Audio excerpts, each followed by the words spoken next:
नमस्कार, मी अरमान पठाण. आपण बघत आहात शार्प न्यूज.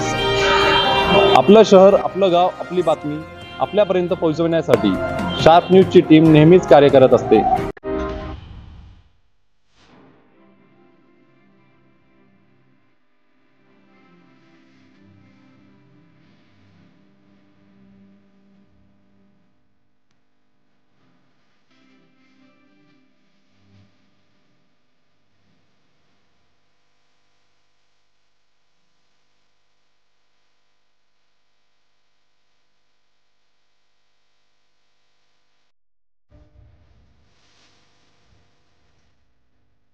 लैंगिक अत्याचार करून खून करण्यात आलेला आहे.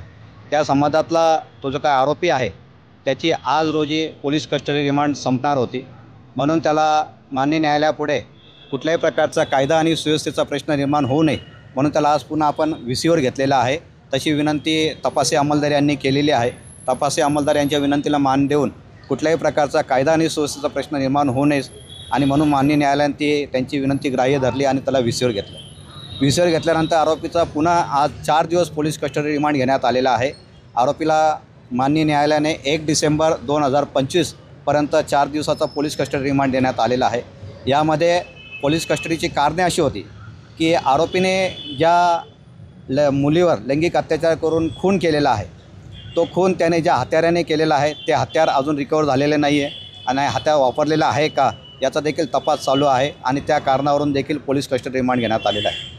अशा प्रकारचा निर्गुण खून करण्यामागे आणि निर्गुण लैंगिक अत्याचार करण्यामागे या आरोपीला कोणी मदत केलेली आहे का, त्याचा कोणी साथीदार आहे का, त्या मुद्द्यांवर देखील पुन्हा त्याचा पोलीस कस्टडी रिमांड मागण्यात आलेला आहे. शिवाय या घटनेमुळे संपूर्ण महाराष्ट्रात अतिशय मोठा जनआक्रोश आहे. या संतापाची लाट उसळलेली आहे. संपूर्ण महाराष्ट्रात कॅन्डल मार्च, धरणे आंदोलन, निषेध मोर्चे, रस्ता रोको हे सगळे प्रकरण चालू आहे. या घटनेमुळे संपूर्ण महाराष्ट्रामध्ये कायदा आणि सुव्यवस्थेचा प्रश्न निर्माण झालेला आहे. गुन्ह्याचे गांभीर्य मेहरबान कोर्टाने लक्षात घ्यावे आणि तपासी अंमलदार यांना पूर्ण संधी या तपासासाठी मिळाली पाहिजे असा युक्तिवाद माननीय न्यायालयापुढे करण्यात आला आणि माननीय न्यायालयाने गुन्ह्याचं गांभीर्य लक्षात घेऊन हा जो काही मर्डर आहे अतिशय ब्रुटल आणि कोल्ड ब्लड आहे, अतिशय म्हणजे आपण थंड डोक्याने केलेला मर्डर आपण ज्याला म्हणतो आणि घृणास्पद मर्डर आपण ज्याला म्हणतो, अशा प्रकारचं कृत्य या आरोपीने केलेलं आहे आणि त्याची ग्रॅव्हिटी लक्षात घेऊन मेहरबान कोर्टाने पुन्हा त्याला 1 डिसेंबरपर्यंत पोलीस कस्टडी दिलेली आहे.